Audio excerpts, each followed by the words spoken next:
Bonjour à tous, nouvelle journée, nouvelle vidéo sur un climat un peu nuageux. On ne sait pas s'il va pleuvoir, hier ça nous a fait le coup, il n'a pas plu. Et on espère qu'il va pleuvoir, ça va faire du bien au terrain.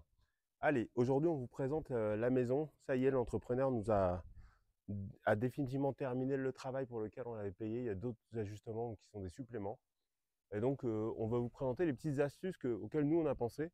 Notamment, on a voulu une maison hyper connectée. Parce que comme on passe pas tout notre temps ici pour l'instant, et comme on veut l'utiliser comme une base arrière un petit peu pour gérer l'irrigation et tout, on a dû penser un peu au niveau de la conception, comment faire pour se faciliter la vie dans la gestion de notre terrain. Donc on va commencer par l'extérieur. Euh, Porte d'entrée, donc bon, elle est en métal. Mais ici, il n'y a pas trop de problème de sécurité. C'est juste pour dissuader quelqu'un de venir rentrer, mais personne ne va venir avec une disqueuse pour découper votre serrure, surtout quand il n'y a pas grand-chose à l'intérieur.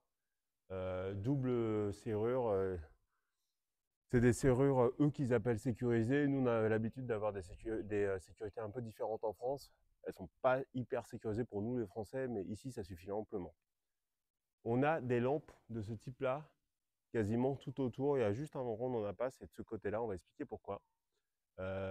Qui sont des lampes qui se contrôlent par cet interrupteur. Il faut que j'appuie fort, hein. Hop, voilà. Et on voit que cet interrupteur, il clignote en bleu. Je ne sais pas si on voit bien l'image. Et ici, là, ça clignote. Et ça clignote avec un petit signe Wi-Fi. Pourquoi? Parce que c'est des interrupteurs connectés.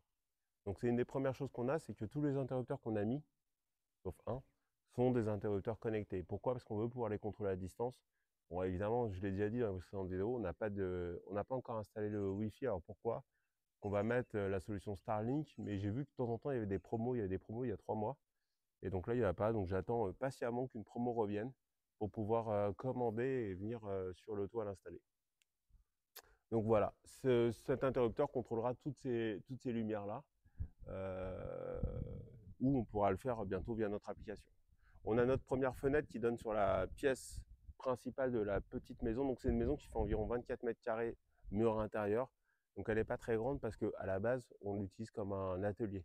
Ça va être un atelier plus parce que ça sera aussi on va dire un camp de repos pour nous quand on viendra être de la famille pour manger à l'extérieur. Parce que vous allez voir qu'on a une grosse terrasse. Mais quand même, ça a une surface suffisante pour qu'on puisse stocker du matériel, mettre un frigo, ce genre de choses. Donc si on continue, là on voit qu'on marche sur une avancée, donc sur une espèce de petite terrasse, un corridor. Donc pourquoi? C'est parce que ici c'est un climat tropical, donc quand ça pleut dans la saison humide, ça peut pleuvoir énormément. Donc ce qu'ils ont l'habitude de faire, c'est mettre une première terrasse qui est surélevée pour empêcher l'eau de rentrer et que la maison soit surélevée par rapport à cette terrasse. Donc ça fait comme deux grosses marches pour l'eau. Donc en général, enfin même jamais l'eau va pouvoir rentrer. Donc ça, c'est pas mal. Donc on continue de ce côté-là. Et là, on arrive sur la terrasse. Donc c'est une terrasse qui est un peu plus grande que la maison, qu'on a voulu plus spacieuse parce que dans les pays chauds, on vit plutôt à l'extérieur qu'à l'intérieur, même si la maison est plus fraîche que l'extérieur, ça c'est très appréciable. L'orientation et le type de construction fait qu'on gagne ou on perd quelques degrés à l'intérieur de la maison. Donc ça c'est super sympa. Mais bon, toujours est-il que là, une grande terrasse, un grand espace de vie à l'extérieur. Aux extérieurs, on a prévu des gaines pour faire un câblage électrique parce que on imaginait ici mettre des bancs maçonnés de chaque côté. Alors ici pour apprécier la vue sur la plantation et là aussi pour pouvoir s'asseoir à une autre extrémité et surtout avoir des connexions électriques si par exemple on veut laver au Karcher la voiture ou ce genre de choses, qu'on n'ait aucun problème. Ce qui manque pour l'instant, c'est le toit parce que quand le soleil cogne, il cogne fort. Et donc c'est pour ça que de ce côté-là, on n'a pas de lampe pour l'instant. C'est qu'on aura une lampe qui descendra d'un espèce de toit en tôle. Alors peut-être que c'est pas de la tôle, je ne sais plus comment ils appellent ça ici, qui fera une petite inclinaison avec l'eau qui tombera derrière la terrasse. Pour l'instant, on l'a pas mis, ça coûte un certain budget, mais c'est quelque chose qu'on a bien en tête. On l'a dit, maison connectée, donc nous, on a besoin de prises électriques un peu partout. Donc là, on en a mis 2. Probablement, il y en a une qui va être utilisée pour une caméra de sécurité. On va en mettre une qui pointe sur l'entrée, déjà pour dissuader et aussi pour voir un petit peu ce qui se passe devant chez nous. Et voilà. Cette grille-là, elle correspond à l'extracteur d'air de la salle d'eau qu'on va voir un petit peu à l'intérieur. Là, je vous emmène en l'air et je vais vous montrer le toit et un petit peu ce qu'on a pensé pour le toit. Et là, voici le toit, donc, qui a été nettoyé. Donc, il y a des tuyaux qui restent.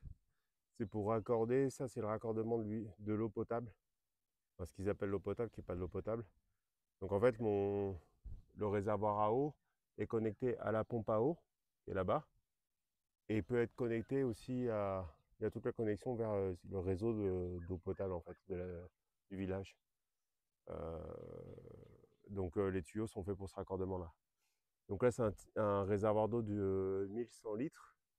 Et ici, il y a la petite prise qui a été rajoutée, qui sera pour brancher l'antenne pour recevoir Internet. Donc il y a le toit est légèrement nivelé et pour que l'eau s'écoule vers ces trous-là. Hop et hop. Et après ça rentre dans le mur et ça s'évacue un peu loin de la maison. Donc ça c'est pour la partie du toit. Maintenant que je suis redescendu, on continue le tour. Donc là on voit on est à côté du puits artisanal et juste à côté il y a la pompe à eau dont je parlais quand on était sur le toit. Derrière la maison, on a une fenêtre qui donne sur la salle d'eau pour l'aération et une autre fenêtre pour la pièce principale pour faire courant d'air. On a un petit robinet d'eau qui est directement branché sur le réservoir d'eau là-haut et on a un chauffe-eau. Donc nous, c'est pas un ballon d'eau chaude parce qu'on n'utilise pas beaucoup l'eau chaude ici dans les climats tropicaux. On va peut-être l'utiliser 2-3 mois dans l'année. Ce chauffe-eau est raccordé au gaz. On va vous montrer le réservoir à gaz. C'est un truc tout basique qui coûte pas très très cher. C'est dans les, si je dis pas de bêtises, dans les 130 € à peu près. Et surtout avec la consommation d'eau chaude qu'on va avoir, un petit tank va nous durer plusieurs mois. Toujours les mêmes sorties lumineuses que devant la maison. Et notre petit corridor. Alors ici, oui, oui, je suis passé dessus, j'en ai pas parlé. Là, on voit un couvercle, c'est parce qu'on a le biodigestor, l'équivalent de la fosse septique. Donc c'est une espèce de grande cuve dans lequel toutes les eaux sales, donc grises et noires, rentrent. Il y a des bactéries, c'est retraité. Et après, il y a une sortie, donc avec le tracteur, une des fois on a fait venir le tracteur, on lui a fait percer. Et on est tombé sur une caverne et l'eau qui est filtrée dans le biodigestor va là-dedans pour se faire refiltrer. Ici, dans ce type de village, souvent ils vont directement rejeter les eaux sales et noires dans un trou qu'ils auront creusé le plus profondément possible pour que ce soit filtré. Nous, comme on a des plantations à côté, on s'est dit que ça serait pas mal d'ajouter une étape de filtration. Quand on continue, donc sur notre petit corridor, qui nous va bien, là, on a nos sorties lumineuses et on a notre petite grille là. Donc on voit qu'elle est légèrement levée. Pourquoi? Parce que l'extracteur d'air fonctionne. Donc c'est quelque chose de, on va dire, d'automatique. C'est avec le flux d'air, les grilles s'ouvrent et laissent passer l'air. Et quand il n'y a plus d'extracteur d'air en fonction, les grilles se referment et du coup tous les insectes ne peuvent pas rentrer. Ici, c'est les 2 sorties d'eau dont je parlais quand j'étais sur le toit.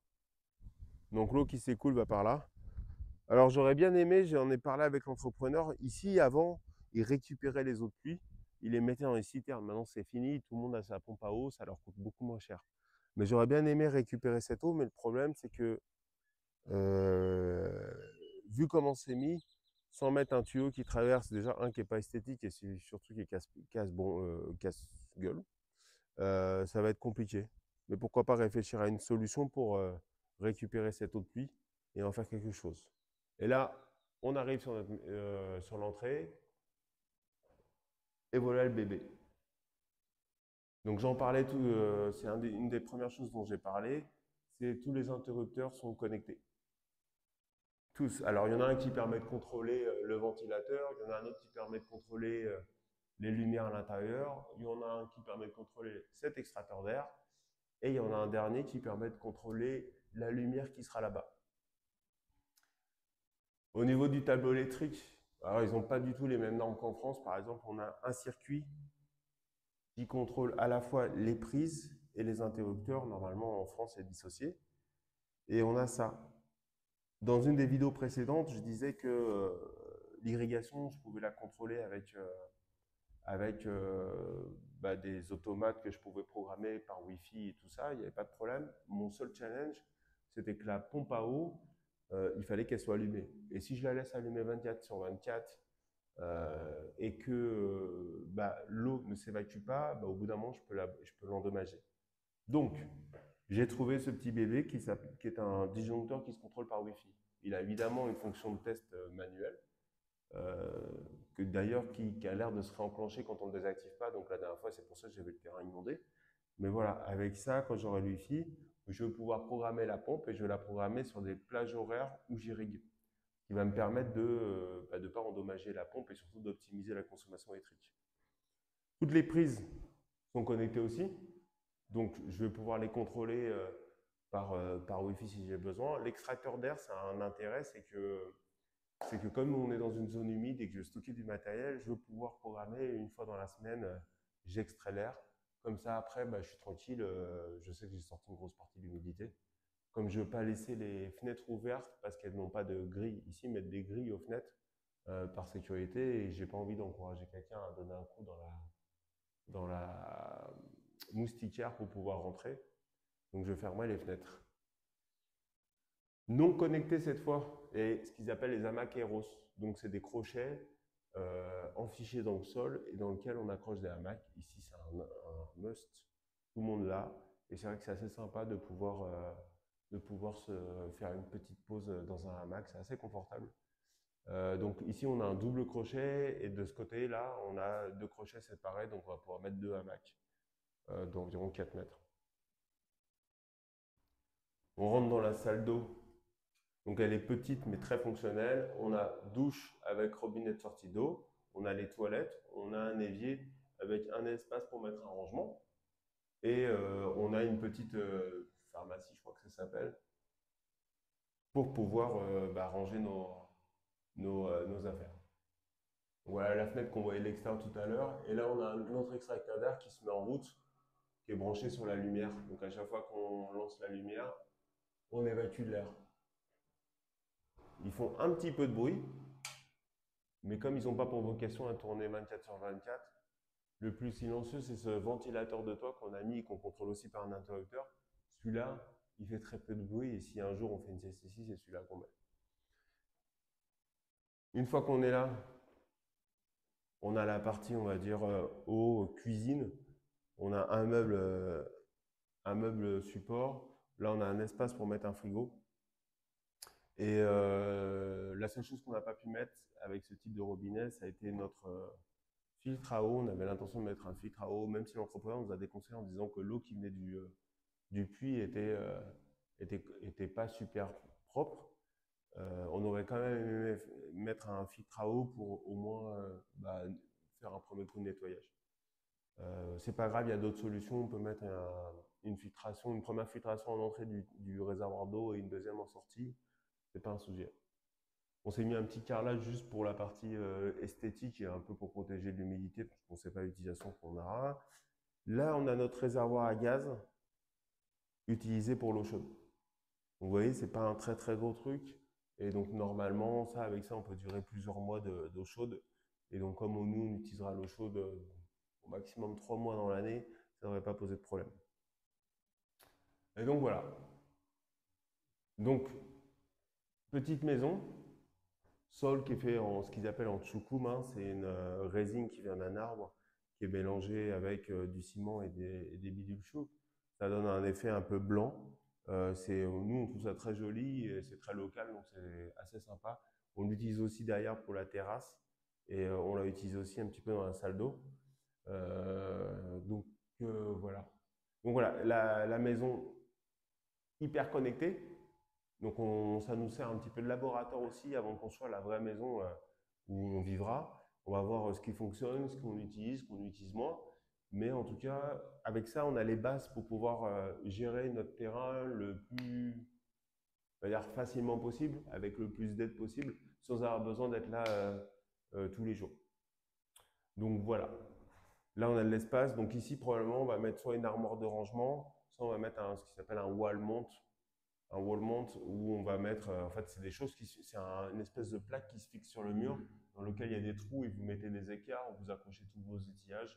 C'est super pratique, ça prend peu d'espace, ça prend pas la poussière et c'est super. Donc voilà. J'espère que cette vidéo, notre petite maison, pas dans la prairie mais dans la plantation, vous a plu et vous a donné vous-même des idées si vous êtes sur un projet similaire. N'hésitez pas à poser vos questions et nous, on continuera voilà, de voir un petit peu, de faire des retours d'expérience sur comment ça se passe avec ce montage qu'on a fait, toutes ces prises connectées pour voir s'il y a un réel intérêt. Ça y est, la pluie est enfin venue. Le terrain va être super content et puis nous, on va se mettre à l'abri. À très bientôt. Ciao.